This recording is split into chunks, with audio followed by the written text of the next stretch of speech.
Ladies and gentlemen, I'm working with Pak Rosan basically because every year I have a 1 billion rolling over grant for all institutions, and most of them come from the Gates Foundation, like Global Fund. Yeah. And that is where I learned that in developed countries, the philanthropy funding average is 2% of. So the potential in Indonesia with 1.5 trillion GDP is 30 billion US dollar per annum.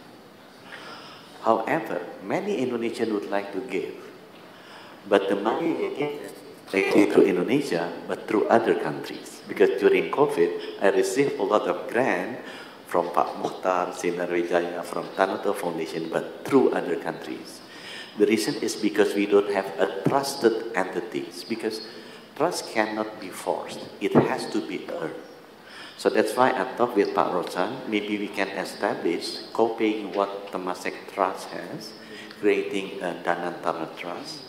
And I wish Pak Bill, you can sit at the board with Pak Ray Dalio, your friends, because Pak Ray Dalio and Bill Gates also sit at the board of the Chinese philanthropic education. Pak Rosan have the ample of money as a catalytic functions, and I believe all of our friends here can contribute also, and you can also help to contribute. And Pak Gates have a systematic management that can help us earning the trust for these people so they can start giving the money to us. Thank you.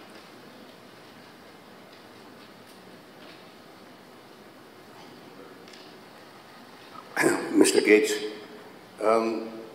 would it be possible to talk about non-health issues today? Certainly. Thank you. My understanding is that you're very interested and you've invested a lot of money in renewable energy. I've had several meetings with one of your partners, Edward Young, who is one of your partners, I believe still is one of your partners. So I'd like to know your thoughts about nuclear energy. SMRs, I understand you're in fact investing in Wyoming and nuclear energy, SMRs. You may know that our government is going to embark on a very ambitious nuclear power generation program. The second thing is on nature-based solutions. I'm very much into nature-based solutions and environmental issues. Reforestation, basically, is my passion.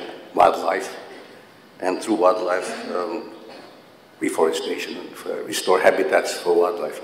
So I'd like to know what you wanted to do and where you're going with your nuclear and your views on nature-based solutions. Thank you.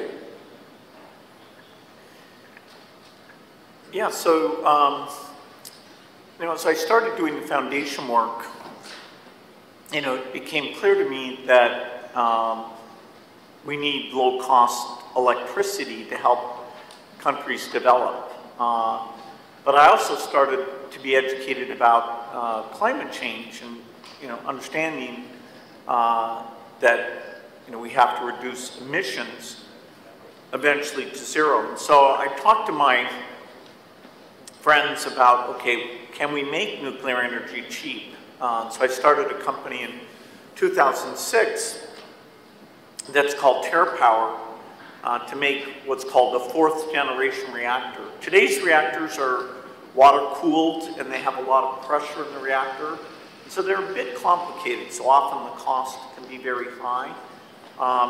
And so I thought it's very hard to start a new design, but that would be a huge benefit. And so now it's taken longer than we expected. We started out as being a joint venture in China, and then the US government decided they didn't like us working in China. And so we had to change, and actually now, as you said, we're building our first reactor in the United States. There's a lot of countries that really need nuclear energy.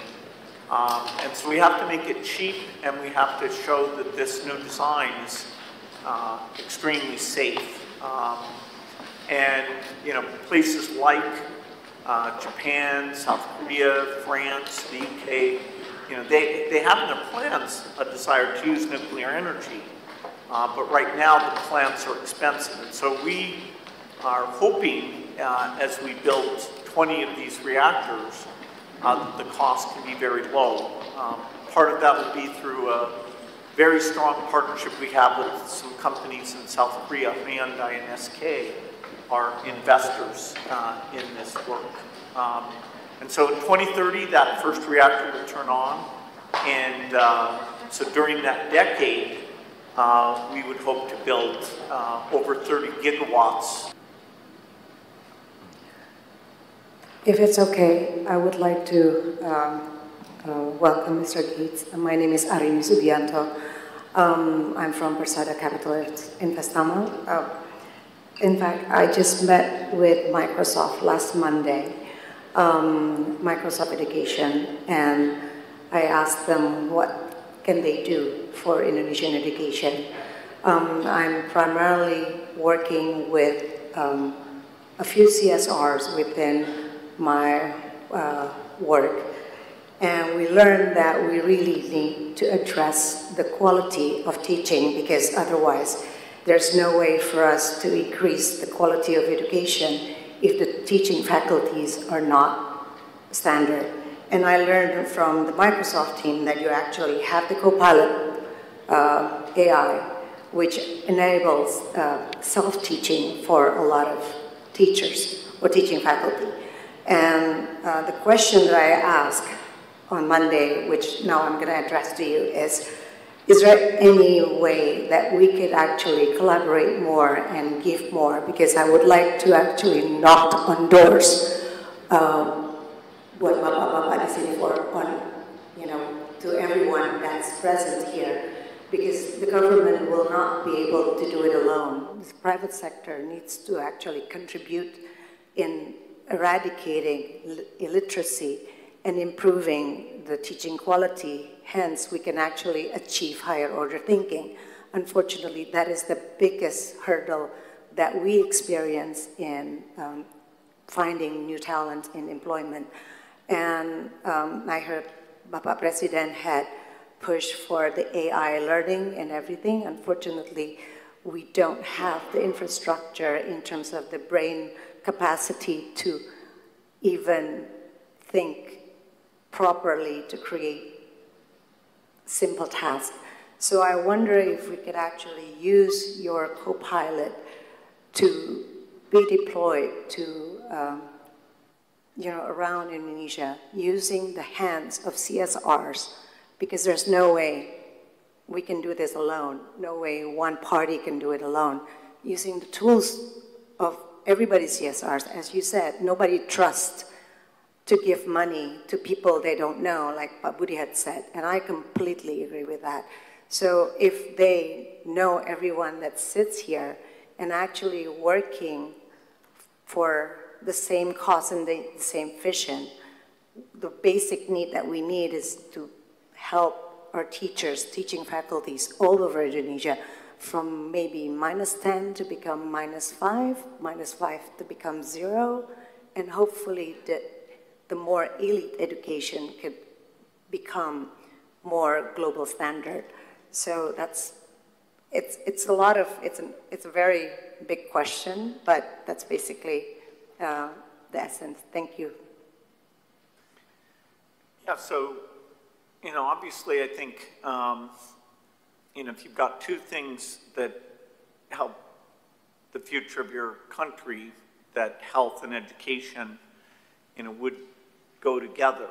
The healthier the kids are, less stunting, malnutrition, the more they can be educated, and then, of course, the more they're educated, then their, economic output allows the government to put more into health, and you get this virtuous cycle.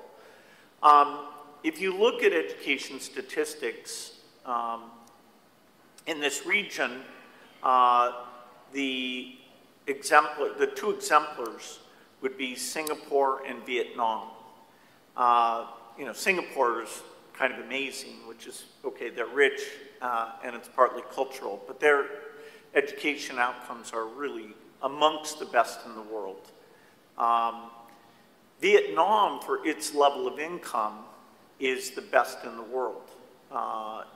They run, and it's not through the use of technology. I'm a huge believer that, particularly as you get up into high school and college, that having access to these learning tools, these tutoring tools from AI will help.